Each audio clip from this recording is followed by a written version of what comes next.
É um prazer nessa noite estarmos juntos aqui para concluirmos essa programação especial esse fim de semana.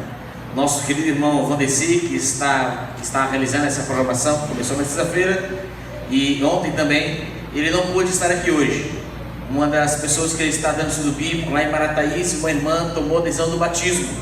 E ele está lá em Marataízes acompanhando o batismo dessa senhora, que ele contribuiu para a decisão dela. Por isso ele manda um abraço, mas na noite eu estarei com os irmãos compartilhando um pouco da palavra de Deus. Eu gostaria de ver se nós temos um casal aqui que esteve conosco ontem, que é a Evelyn e o Wallace. Eles estão aqui? Eu queria convidá-los a vir aqui à frente só para entregar um presente que o irmão Vandeci prometeu. Ele prometeu uma Bíblia para vocês, e aqui está o cumprimento da promessa, uma Bíblia para cada um deste casal. Está aqui, viu? Sejam bem-vindos. Deus abençoe, as portas estão sempre abertas, tá joia? Serão sempre bem-vindos à casa do Senhor. Amém. Abra sua Bíblia no livro de Salmos,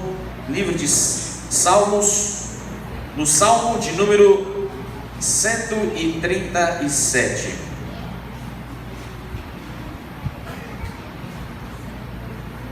Livro de Salmos, no Salmo 137. Aqui vai uma curiosidade.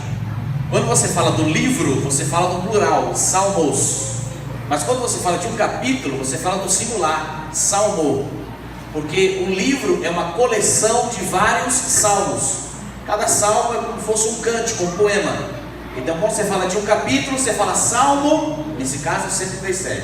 Quando você fala do livro, aí você fala plural, porque são vários salmos. O livro de Salmos, e nós vamos ler o capítulo 137, Salmo 137. Esse é um salmo conhecido, salmo que já foi entoado em cânticos, salmo que em nossa atualidade, salmo muitas vezes declamado, e às vezes até mesmo um salmo incompreendido. Nós vamos tentar estudar nessa noite e trazer lições preciosas para nós. Salmo 137 diz assim: às margens dos rios da Babilônia nós assentávamos e chorávamos, lembrando-nos de Sião. No salgueiro que lá havia, pendurávamos as nossas harpas, pois aqueles que nos levaram cativos nos pediram canções, e os nossos opressores que fôssemos alegres, dizendo: entoai-nos algum dos cânticos de Sião. Como porém haveríamos de entoar o cântico do Senhor em terra estranha? Se eu de ti me esquecer, ó Jerusalém, que se resseque a minha mão direita, apegue-se a minha língua ao paladar, se não me lembrar de ti, se não preferir eu Jerusalém a minha maior alegria. Contra os filhos de Edom, lembra-te, Senhor, do dia de Jerusalém, pois diziam: arrasai, arrasai até os fundamentos. Filho da Babilônia, que hás de ser destruída, feliz aquele que te der pago o mal que nos fizeste. Feliz aquele que pegar teus filhos e esmagá-los contra a pedra. E talvez por causa desse último texto, dessa última frase, desse último versículo, se torna às vezes um salmo tanto quanto incompreendido. Como é possível na Bíblia haver um salmo onde se canta, se deseja que crianças possam ser esmagadas na pedra? Mas esse é um salmo que era chamado salmo que era cantado após o exílio babilônico. O livro de Salmos é uma coleção de diversos salmos. Diversos deles foram escritos por Davi, mas nós temos outros salmos que foram escritos por outras pessoas. Temos um salmo que foi escrito pelo próprio Moisés, temos salmos que foram escritos pelos filhos de Asaf, e temos alguns salmos que nós não temos autoria. E um desses salmos que nós não temos autoria, que nós não sabemos, é esse salmo, o Salmo de 137. Alguns acreditam que, de acordo com alguns rabinos antigos, que esse salmo poderia ter sido escrito ou por Davi, ou então pelo profeta Jeremias, porque ele tem uma linguagem muito semelhante ao livro de Lamentações de Jeremias. Mas se ele foi escrito por Davi, ele foi escrito de uma forma profética, porque conta uma história, a história do exílio babilônico, que veio muito tempo depois de Davi. Se ele foi escrito por Jeremias, ele também foi escrito de uma forma profética, porque Jeremias viveu no período do exílio babilônico, mas Jeremias foi um daqueles que ficou em Jerusalém, e não foi para a Babilônia. A maioria dos estudiosos acredita que esse salmo foi escrito após o retorno da Babilônia. escrito por aqueles que viveram no cativeiro da Babilônia, e nos Salmos relatam como foi a vivência lá, a tristeza de estar morando na Babilônia, com saudade de Jerusalém. Se formos resumir esse salmo em um verso, poderíamos colocar saudade. Saudade. Mas o que é saudade? A nossa palavra em português, saudade, vem do latim, de uma palavra que se diz solicitas, solitas. Solitas significa solidão, desamparo, abandono, deixação. É a soma disso tudo que resulta em algum dos significados que tem saudade. Podemos entender como desejo de um bem do qual se está privado, lembrança nostálgica e ao mesmo tempo suave de pessoas ou de coisas distantes ou extintas, acompanhada do desejo de tornar a vê-las ou possuí-las. Saudade é uma palavra tão impregnada de sentimentos que é uma palavra de difícil tradução. Juntou-se 1000 linguistas e classificaram as 10 palavras mais difíceis entre todas as línguas do mundo de se traduzir. E a 7ª palavra mais difícil de traduzir vem da língua portuguesa, a palavra saudade. A palavra saudade, ela aparece não da mesma forma, mas ela aparece em outras línguas, escrita muitas vezes de formas diferentes, juntando-se termos distintos para tentar explicar o único termo que nós temos em português: saudade. Saudade é um substantivo abstrato, tão abstrato que é difícil você explicar. Não existe, por exemplo, no inglês, uma palavra, um correlato exato, uma palavra exata para se traduzir saudade. E aí existem diversas palavras que você precisa unir para tentar traduzir a expressão saudade. Porque a palavra saudade, ela carrega um contexto cultural, em nosso caso, da língua portuguesa. Como é que você explica para alguém o que é saudade? Se eu falar para alguém assim, saudade é sentir falta, é completa essa explicação? Sentir falta? Às vezes eu posso sair de casa e sentir falta da minha carteira, mas nem por isso estou com saudade dela. É difícil você explicar saudade de uma forma simples. Você tem que explicar um misto de sentimentos para que a pessoa possa compreender. E daí a dificuldade da tradução da palavra saudade na língua portuguesa para outras línguas. Saudade. Um escritor chamado Oswaldo Rico, em 1948, e em seu livro ele diz assim: nenhuma palavra traduz satisfatoriamente amálgama. Amálgama é a junção, a reunião, a mistura. Nenhuma palavra traduz satisfatoriamente a amálgama de sentimentos que é saudade. Ou seja, em nenhuma outra língua existe uma única palavra que consiga traduzir todo o sentimento contido na palavra em português, saudade. Seria preciso nos outros países a elaboração de um conceito que também amalgamasse um mundo de sentimentos em apenas um termo. Então nós ficamos com a nossa palavra saudade. Vamos reler o texto de Salmo 137 com esse conceito na mente: saudade, saudade. Salmo 137, o verso 1 fala assim: às margens dos rios da Babilônia nós nos assentávamos e chorávamos, lembramos de Sião. Israel era o povo de Deus, o povo escolhido por Deus, o povo guiado por Deus, que foi colocado na terra de Canaã. Ali foi estabelecido o povo de Deus através das 12 tribos, e ali foi estabelecido o reino de Deus através de Saul, de Davi e Salomão. E depois de Salomão o reino se divide em dois: reino do norte e reino do sul. E o reino do sul, que continua se chamando o reino de Judá, ele foi advertido por diversas vezes por Deus, por profetas, que se ele não seguisse a palavra de Deus, se ele não seguisse o pacto, a aliança que havia feito com Deus, eles perderiam o privilégio que tinham de ser uma nação de Deus, ser levados cativos. E o último profeta a advertir o povo de Judá, de Jerusalém, a respeito da necessidade de cumprirem o acordo com Deus, foi Jeremias. Jeremias advertiu o povo por anos e anos, advertiu o povo que se eles não obedecessem, não cumprissem a parte do pacto com Deus, Deus permitiria que uma nação estrangeira viesse sobre eles, os tomasse e os levasse como escravo. Assim, no ano 605, 606 a.C., Nabucodonosor, rei da Babilônia, marchou sobre Jerusalém, invadiu a cidade e tomou diversos cativos, e entre eles Daniel. Nós conhecemos a história de Daniel, levado cativo para a Babilônia. Depois, em 597, Nabucodonosor vai pela segunda vez, invade Jerusalém e toma mais cativos, até que por fim, pela terceira vez, o exército babilônico marcha sobre as terras de Jerusalém e agora destrói completamente a cidade e seu templo em 586 e leva pela terceira vez, cativos do povo de Deus para a Babilônia. Salmo 137 são esses cativos, arrancados de suas casas, levados como escravos, levados cativos para morarem agora em uma terra distante, na Babilônia. Lá na Babilônia, entre os rios da Babilônia, rio Eufrates, rio Tigre, eles se sentavam nas margens do rio e choravam, lembrando-se de Jerusalém. Por tantas vezes o profeta advertiu que se não obedecesse, seriam levados cativos, e não deram crédito às palavras dos profetas, e agora viviam no cativeiro, distante da terra amada, da cidade amada, do templo amado de Deus, em Jerusalém. No verso 2 e 3, como nós lemos assim: nos salgueiros que ali havia, pendurávamos as nossas armas. Interessante que salgueiro, uma das traduções, significados da palavra salgueiro, é chorão. A árvore salgueiro também é chamada de árvore chorão, pois ela possui ramos que ficam caindo sobre sua copa, que parece uma pessoa de cabeça baixa, com os cabelos para baixo, chorando. E esse salgueiro era chamado de chorão.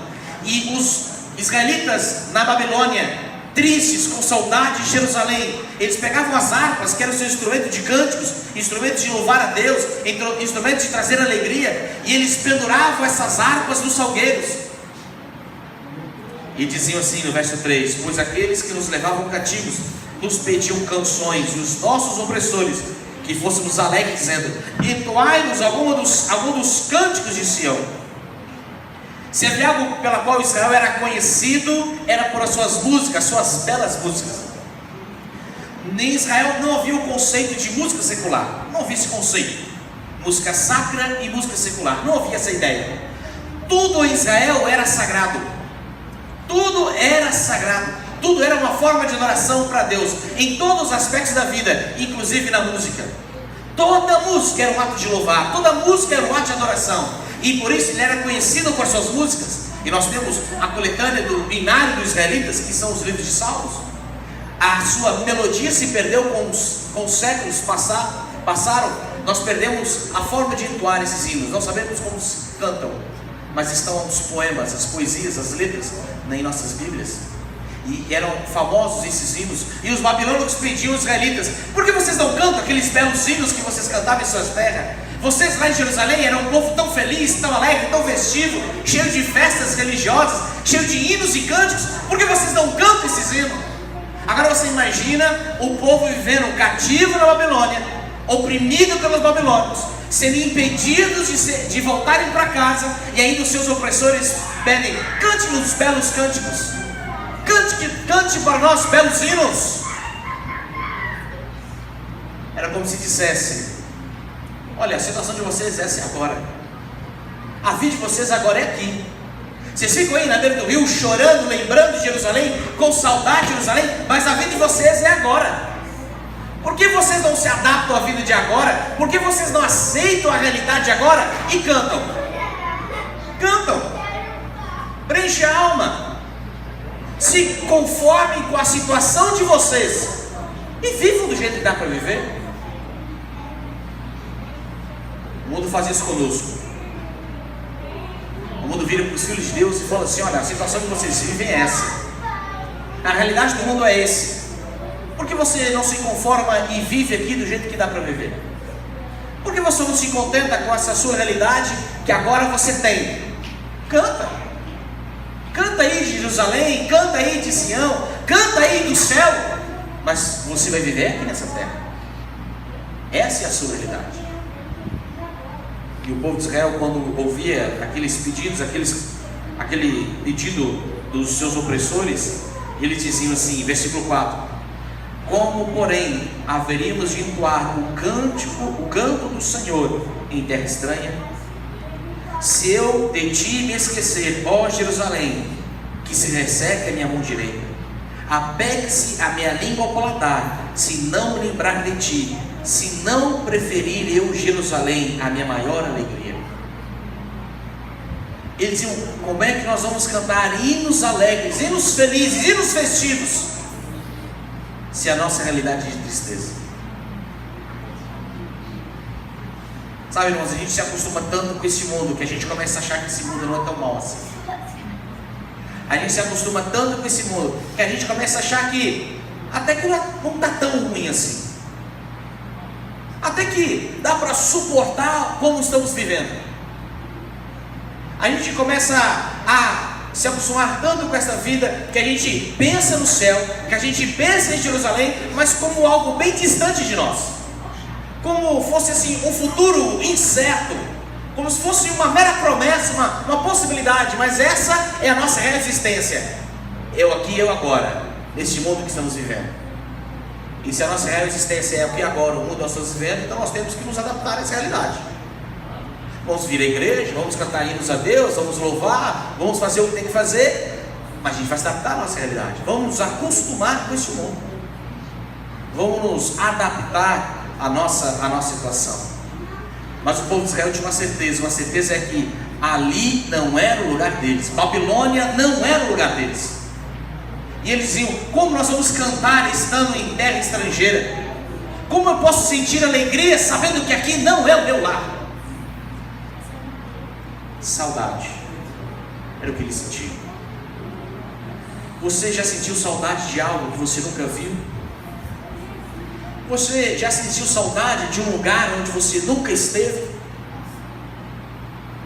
Para o povo de Israel, a saudade era algo bem real e palpável, porque eles foram arrancados de suas terras, arrancados da cidade, arrancados do meio do seu povo, foram arrancados do local que Deus havia preparado, Canaã. Saudade era algo que eles sabiam que ficava, era Jerusalém, era o templo do Senhor, era ali aquela terra prometida. Mas como é possível eu e você sentirmos saudade do céu, se nós nunca lá estivemos? Como é possível eu e você sentirmos saudade de Jerusalém, da santa cidade, se lá nós nunca pisamos, nossos olhos nunca ouviram? Sabe, irmãos, há um texto na Bíblia que nos fala assim, Eclesiastes 3:11. Nós no livro de Salmos onde estamos, Eclesiastes capítulo 3, versículo 11.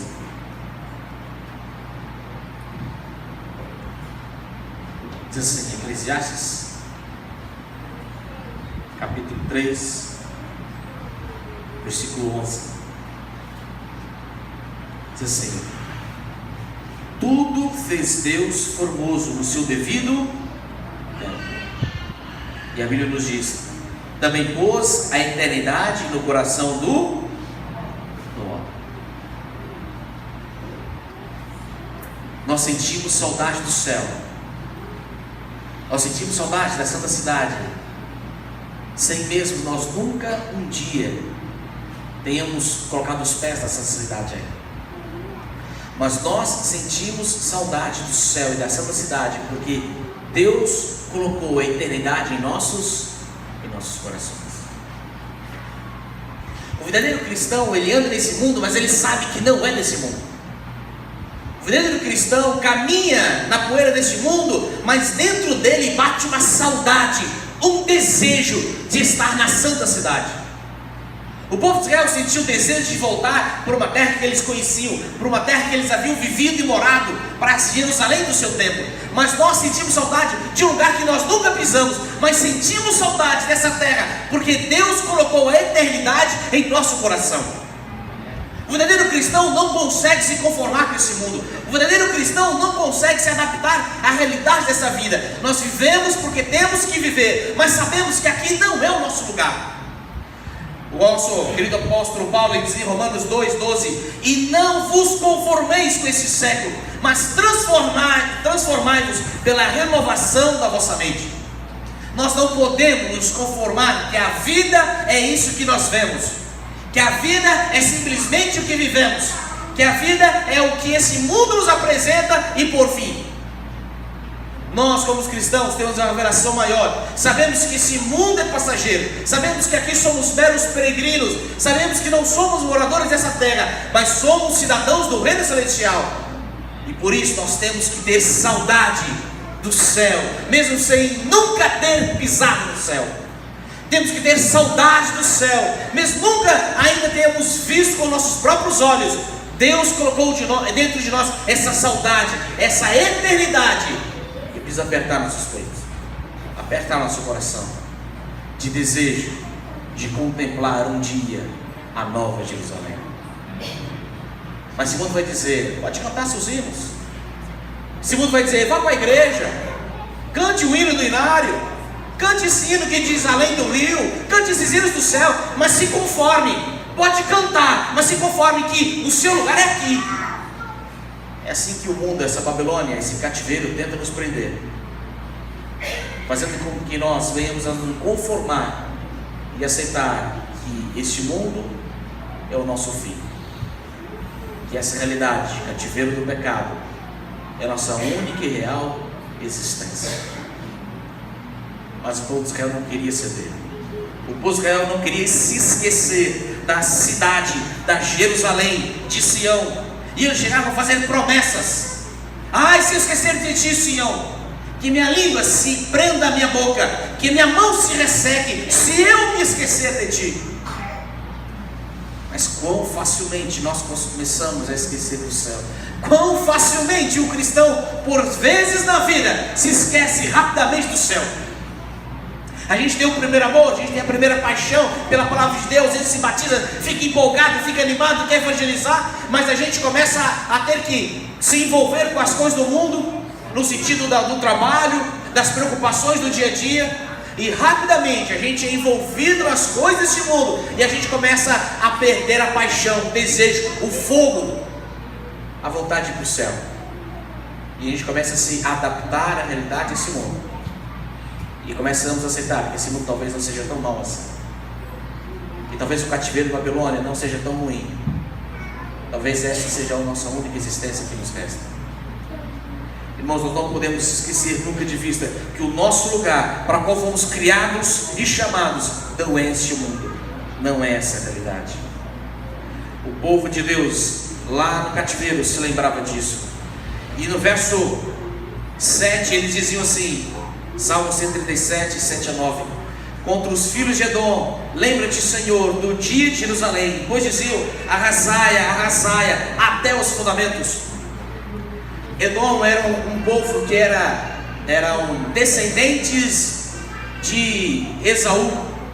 Esaú, irmão de Jacó, filho de Isaac, neto de Abraão. O povo de Edom, os edomitas, eles eram primos do povo de Israel. Mas havia uma rixa, uma birra do povo de Edom contra o povo de Israel. Eles também eram descendentes de Isaac, eles também eram descendentes de Abraão. Eles não eram da linhagem da promessa, mas poderiam ser participantes dela.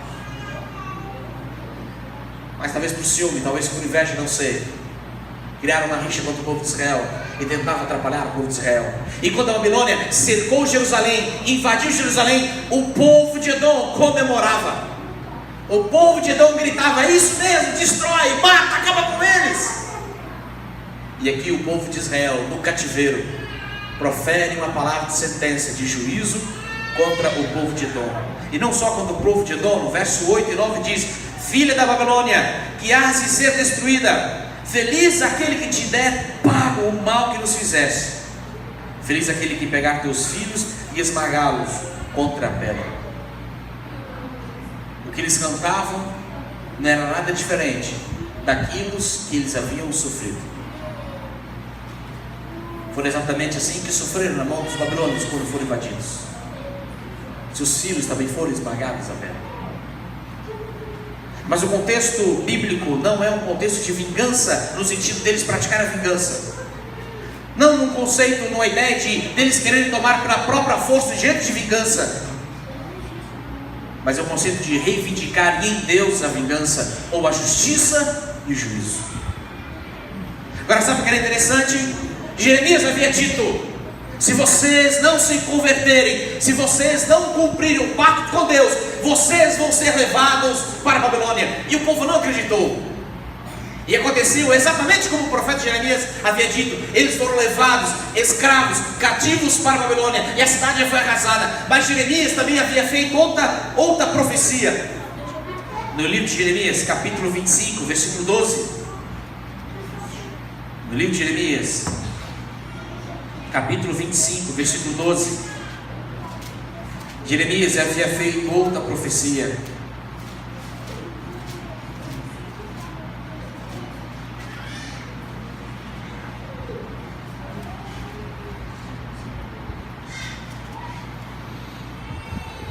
Jeremias 25, 12.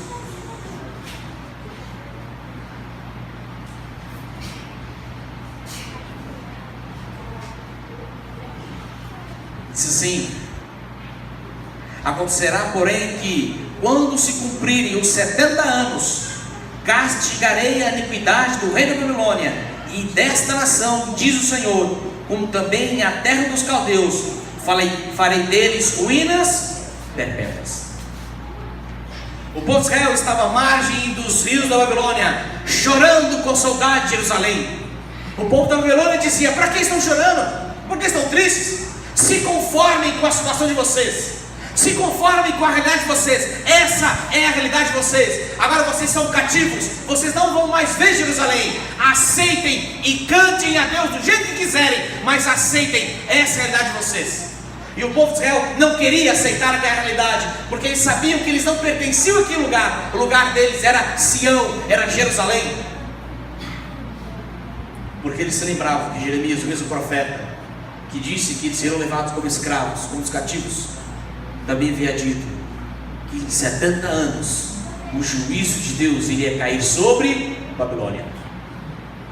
Em 70 anos Deus iria trazer juízo sobre aquele povo unido também, e fazer o seu povo sofrer, o povo de Israel.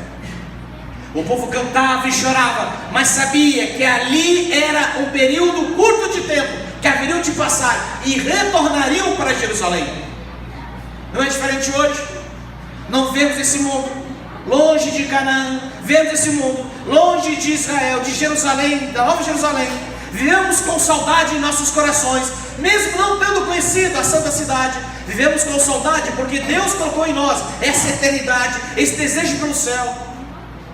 O mundo tenta nos dizer para conformarmos com essa nossa realidade e nos adaptarmos, aceitarmos essa nossa condição, que aqui é o nosso lugar, daqui não vamos escapar. Mas nós sabemos que a promessa de Deus é que Cristo vai voltar para nos levar de novo para um dia finalmente morarmos na santa cidade. Amém? 70 anos se passam e a promessa de Deus se cumpre, e vem um novo reinado, uma nova nação que destrói Babilônia e autoriza o povo voltar para Jerusalém. Mas sabe o que é mais incrível? É que quando Esdras e Neemias retornam para Jerusalém para reconstruir a santa cidade, muitos do povo de Israel preferiram ficar, sabe aonde? Na Babilônia. Pois lá haviam constituído família, pois lá haviam constituído comércio, pois lá haviam adquirido propriedades, e estavam tão acostumados com a vida na Babilônia, tão adaptados ao cativeiro, que perderam dentro deles a saudade de Jerusalém. Como está o seu coração? Você sente dentro de você um aperto no peito quando se fala do céu? Você sente dentro de você um desejo de um dia andar pelas ruas de ouro? Você anda nesse mundo, mas sem sentir que é desse mundo? Você consegue sentir dentro de você essa eternidade que Deus coloca, te chamando para uma vida eterna? O mundo vai dizer: esqueça, se acostume com essa realidade. Essa realidade de pecado, de prisão, de privação, de cativeiro. É tudo isso que você tem. Aproveite o aqui agora, porque não tem nada depois. E tem muitas pessoas que, quando o tempo passa, vão se adaptando, se acostumando, se acomodando, e parece que a saudade do céu vai diminuindo. E tem muitos que já foram chamados do povo de Deus, que quando Cristo voltar para levar para o céu, vão ficar para trás, porque aceitaram essa realidade, se conformaram em viver aqui, se satisfizeram com o que esse mundo tem a oferecer. Mas você não é daqui, você não pertence a esse lugar. Aqui nós somos cativeiros, somos peregrinos, somos estrangeiros. Aqui vivemos em terra estranha, mas o nosso lugar é na santa cidade, é no reino de Deus. Podemos ter momentos felizes nessa vida, mas em alegria plena nós encontraremos face a face do nosso Senhor e do nosso Salvador. Talvez a chama da saudade esteja mais apagando no seu peito, mas nessa noite Deus quer reaquecer o seu coração e mostrar para você que Ele tem um plano muito maior do que essa vida. Chega de dor, chega de sofrimento, chega de cativeiro, chega de estar preso pelo pecado. Deus te chama para uma nova realidade, para a verdadeira realidade, a realidade que está além dos nossos olhos, a realidade que agora está longe do nosso alcance aparentemente. Parece impossível, parece irreal, mas é a verdadeira realidade, a realidade espiritual, a realidade do céu. É por isso que Ele coloca dentro de você essa saudade, esse desejo de um dia estar com Ele. Um dia a promessa vai se cumprir. A profecia de Jeremias com respeito ao cativeiro se cumpriu, e a profecia com respeito aos 70 anos se cumpriu. Um dia a promessa do retorno de Jesus vai se cumprir, e Ele vai vir buscar aqueles que ainda têm saudade do céu, de um céu que nunca conhecemos, de um céu que nunca pisamos, mas que está dentro de nós, na eternidade que Deus coloca em nossos corações. Aonde você quer passar a sua eternidade? Na presença de Deus, ou debaixo da terra, como consequência da morte eterna? Aqueles que se prendem a esse mundo se fundirão. Aqueles que se prendem a esse mundo perderão a sua existência quando esse mundo deixar de existir. Mas aqueles que têm saudade, aqueles que sonham encontrar-se com Jesus, aqueles que, embora estão vivendo nesse mundo, sabem que aqui não pertencem, verão Jesus vindo nas nuvens do céu, ouvirão chamá-lo o seu nome, subirão e finalmente entraremos na santa cidade.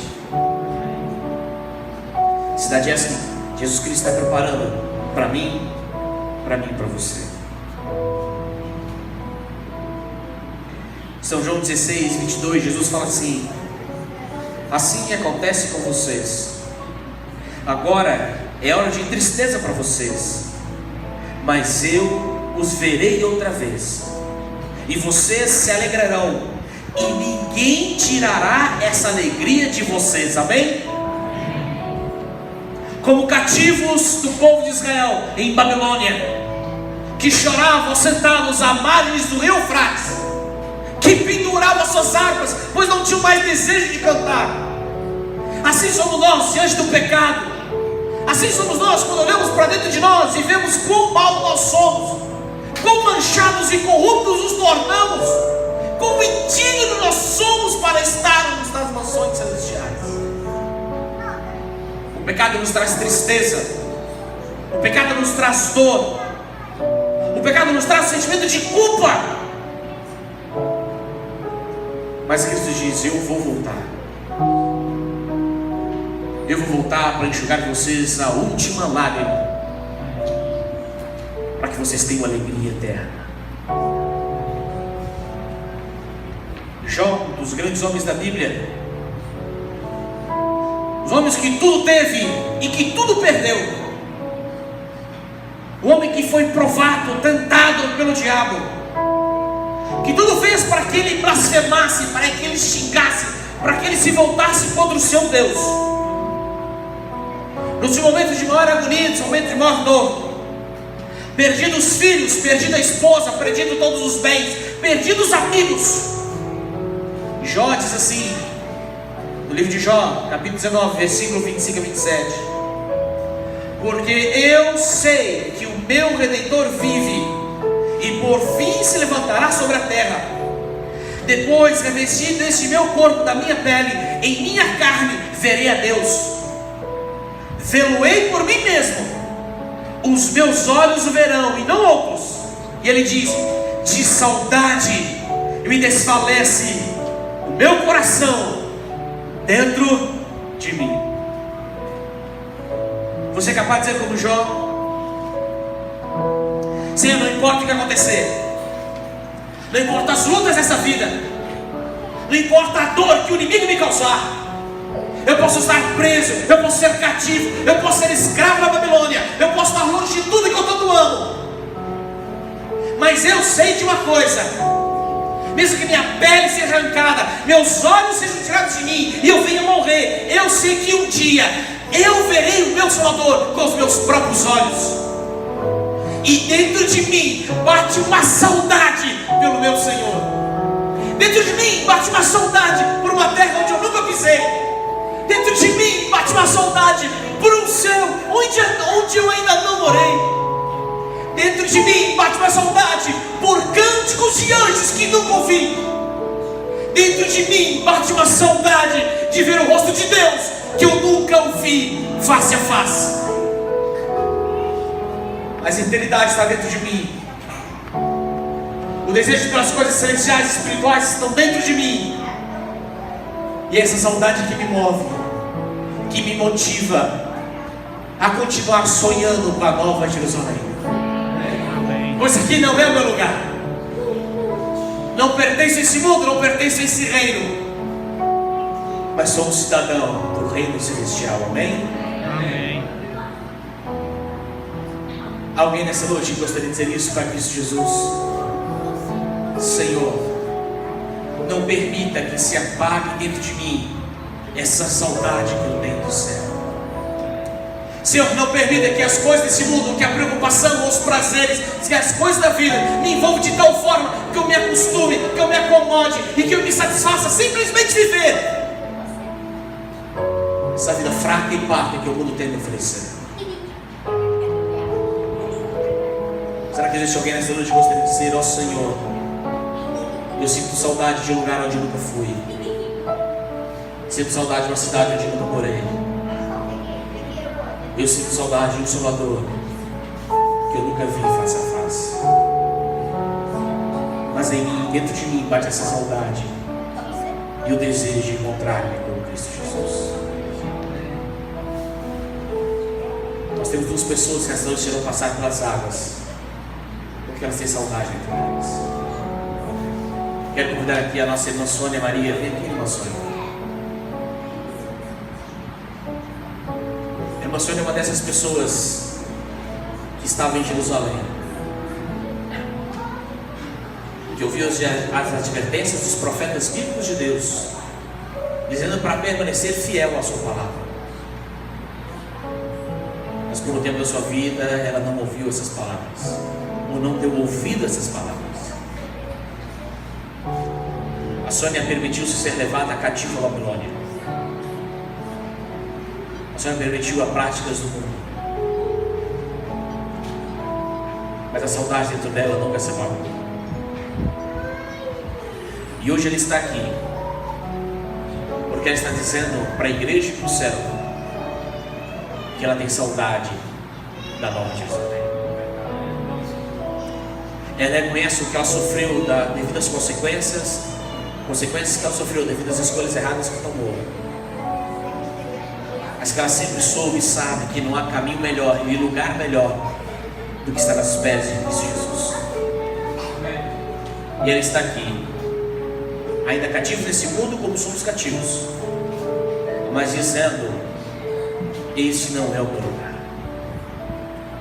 Quero convidar também um jovem Daniel. Jovem Daniel, cadê? Vem cá, Daniel. Um juvenil, aventureiro,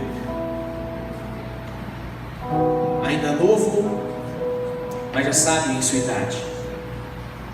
Cresceu em uma família que o ensina das Sagradas Escrituras. Participa dos aventureiros, onde estuda a Bíblia. E nessa idade, percebeu que dentro dele existe uma saudade pelo céu.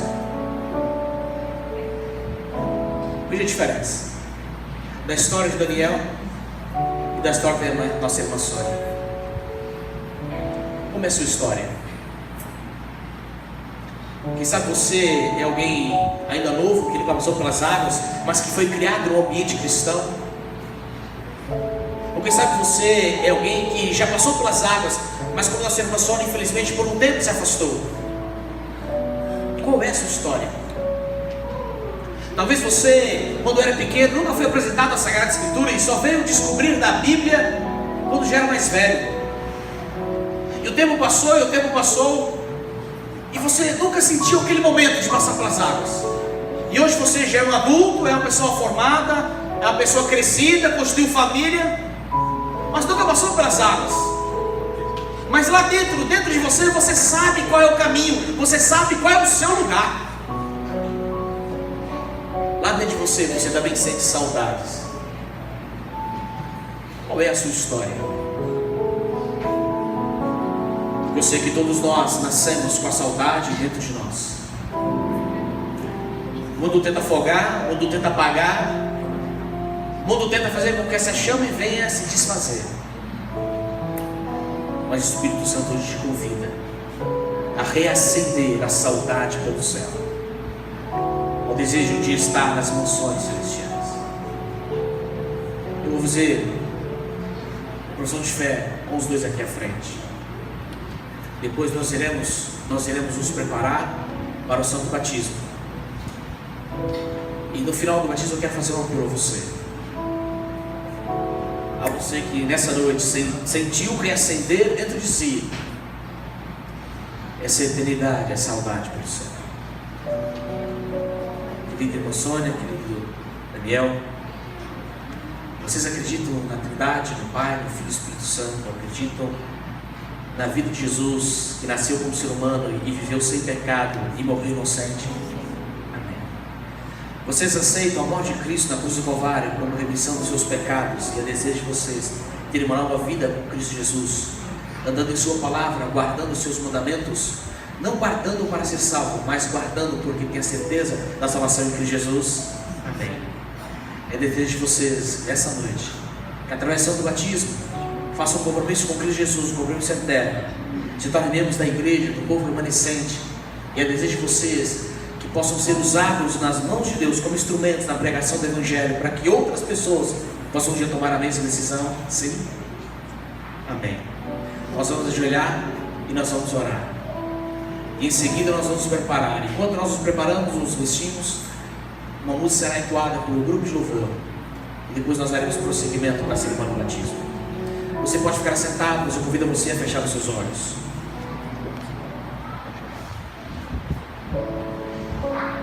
Grandioso Deus e muitíssimo Pai, aqui está o Daniel, um juvenil ao Senhor, que compreendeu as Sagradas Escrituras na sua capacidade, dentro da sua limitação da idade, mas que compreendeu o que é certo e errado, entende o que é pecado, entende o que Cristo fez por ele, entende a seriedade de um compromisso com Cristo através do batismo. E ele por isso tomou a decisão de selar seu compromisso de fidelidade com Cristo Jesus. Aqui está a Sônia Maria, Deus. Ela já passou pelas águas, mas este mundo a convenceu que aqui era seu lugar. E o tempo passou e ela foi se esquecendo que ela não pertence aqui, mas ela é da Nova Jerusalém. Mas hoje ela está de novo aqui, retornando para os teus braços, porque o Santo Espírito nunca desistiu dela e reacendeu o seu desejo de um dia estar na Nova Jerusalém. Vai abençoar esses dois, ó Deus. A eles que nessa noite façam esse compromisso, Senhor. Que esse compromisso possa perdurar por toda a eternidade. Que depende